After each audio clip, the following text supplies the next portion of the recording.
కాజీపేటలోని వైఎస్ఆర్ నగర్ అంటే కాజీపేట నడిబొడ్డులో ఉంటుంది.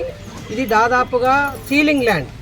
ఇది 50 సంవత్సరాలుగా ఇది గవర్నమెంట్ ప్లేస్గా ఇక్కడ పేదవాళ్ళు నిరుపేద వాళ్ళందరూ కూడా ఇక్కడ గుడిసెలు వేసుకొని చాలా సంవత్సరాలుగా ఇక్కడ బ్రతుకుతున్నారు.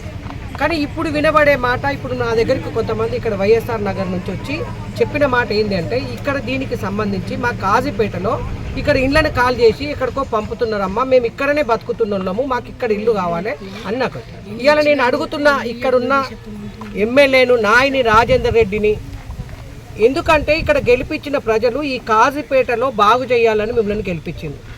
కానీ ఇక్కడ ఉన్న నాయని రాజేందర్ రెడ్డి గారు ఎమ్మెల్యే గారిని ఒక్కటే అడుగుతున్నా, ఈ షాయంపేట ఎప్పుడు కూడా ఈ కాజీపేట వెనుకబడిన ప్రాంతంగానే ఉంటుంది.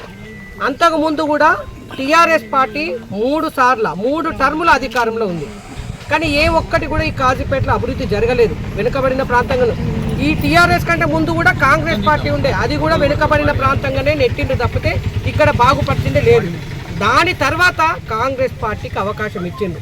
ఇలా కాంగ్రెస్ పార్టీ గెలిచిన తర్వాత ఇక్కడ అభివృద్ధి చేసేది విడిచిపెట్టి వీళ్ళని ఖాళీ చేసి సాటుకు సర్దుబాట్లు చేసి చీకటి ఒప్పందాలు చేసుకొని ఇవన్నీ ఏంది, ఇవి జరిగేది ఏంది?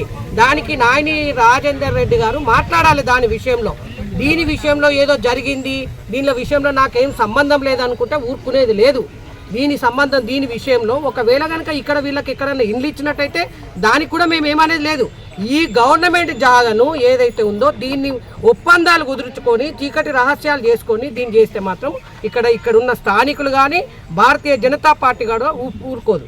ఎందుకంటే ఈ కాజీపేట వెనుకబడ్డదాన్ని అభివృద్ధి చేయాలంటే మీరు చూస్తున్న ఉదాహరణకు ఇక్కడ పోలీస్ స్టేషన్ ఉంది, ఏసీపీ ఆఫీస్ ఎక్కడుంది? కేయు దగ్గర ఏసీపీ ఆఫీసు. ఇక్కడ తహసీల్దార్ ఆఫీస్ ఎక్కడుంది? మున్సిపాలిటీ ఆఫీసులు ఉంది. కనీసం ఎంఆర్ఓ దగ్గరికి పోయి 4 మాటలు మాట్లాడదామంటే అక్కడ ఉండడానికి లేదు.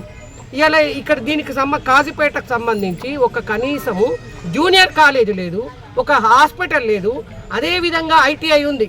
ఐటీఐ ఇక్కడ చదువుకుని ఇక్కడ ట్రైనింగ్ అయితే ఇప్పుడు రాబోయే ఏదైతే కోచ్ ఫ్యాక్టరీ ఉందో ఇక్కడ ట్రైనింగ్ తీసుకుంటే అక్కడ పని చేయడానికి ఉంటుంది. అక్కడ స్కిల్ డెవలప్మెంట్లు ఏవైతే ఉన్నాయో చేయడానికి అవకాశం. ఇక్కడ ఉన్న ఐటీఐని తీసుకుపోయి ములుగు రోడ్లో పెడతారు, తహసీల్దార్ ఆఫీసుని తీసుకుపోయి కేయూ దగ్గర పెడతారు, ఇలా ఏసీపీ ఆఫీసు అక్కడ పెడతారు. ఇలా నాయని రాజేందర్ రెడ్డి గారిని అడుగుతున్న ఎంఆర్ఓ ఆఫీసులు టూరిస్ట్ దారి లెక్క ఇక్కడ తీసుకుపోతే ఇక్కడ మునుగుతాయి, ఇంకో దగ్గర మునుగుతాయి. ఒక పర్మనెంట్ స్ట్రక్చర్ అనేది లేదు. ఇప్పటికీ ఇన్ని రోజులైతుంది తెలంగాణ వచ్చినప్పటికి కూడా ఇప్పటికి టీఆర్ఎస్ పార్టీ అట్లా చేసిపోయిందంటే కాంగ్రెస్ పార్టీ కూడా అదే అవలంబిస్తూ ఉన్నది. ఖచ్చితంగా ఈ ప్లేస్ కనుక దీనిలో ఇక్కడ ఉన్న పేదలకు ఇల్లు కట్టియాలి, ఉన్న దానిలో కొంత భాగాన్ని వాళ్ళకి ఇవ్వాలి. అది కాకుండా ఈ ప్లేస్ను మాత్రం ఏదైతే ఉందో హాస్పిటల్ 100 బెడ్ హాస్పిటల్ కట్టాలి, జూనియర్ కాలేజ్ చేయడానికి ఇక్కడ ఉండాలి. అదేవిధంగా ఏసీపీ ఆఫీస్, తహసీల్దార్ ఆఫీస్. ఎందుకంటే ఈ కాజీపేటలో ఎప్పుడు చూసినా ఇక్కడ ఏది కూడా కరెక్ట్గా లేదు. ఈ ఉన్న ఒక్క ప్లేసు ఇప్పుడు ఇక్కడ ఉన్న దాంట్లో కాజీపేటలో ఇంత పెద్ద ప్లేస్ ఉన్నది ఇది ఒక్కటే. అయినా ఇది సీలింగ్ ఉన్న ల్యాండ్ని వెనక ఒప్పందాలు చేసుకొని దీన్ని మాట్లాడుకొని చేసినట్టయితే తప్పకుండా ఇక్కడ ప్రజల సహకారంతో వాళ్ళ ఆలోచనతోని భారతీయ జనతా పార్టీ దీని విషయంలో ఊరుకోదు. ఈ కాజీపేట అభివృద్ధి జరిగే వరకు కూడా మా పోరాటం కొనసాగుతుంది.